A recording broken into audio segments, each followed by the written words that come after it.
Okay, we're now live. Afternoon, everyone. Welcome to Employment Committee of the 30th of July, 2020. This is for the appointment of the Chief Digital and Information Officer. Moving to agenda item 1, election of chair.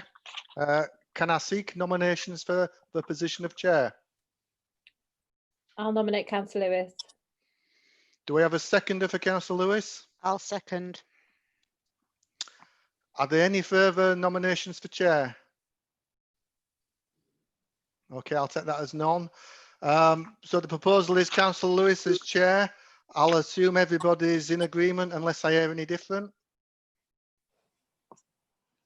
Thank you, Councillor Lewis. Over to you as chair. Thank you. I shall graciously accept. Thank you. Moving on to item 2. Are there any appeals against refusals for inspection of documents? Yes, Chair. Agenda item number 7.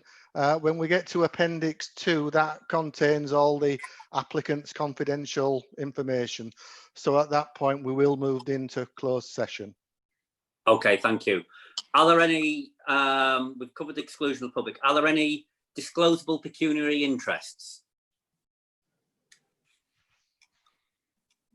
No. I'll assume that's none. No, we've got no apologies, are all here, present and correct. So we're on to item 6. I assume we've all read the report. John, is there anything we need to run through on item 6? I'll very quickly run through it. So this is an employment committee for the position of Chief Officer, Digital and Information Officer. The quorum for the meeting is a minimum of 3 members. One of those members must be a member of the executive. The panel's made up of 3 Labour members, 1 Conservative, 1 Liberal. On this occasion, the Liberals have decided not to field anybody. So it'll be 4 members. And as I understand it, that'll be throughout the whole process. It's going to take place in 3 distinct sections. So we've got the long listing today, shortlisting on the 25th of August, and then the interview process. I don't think that date's been agreed yet, but sometime in September, we think.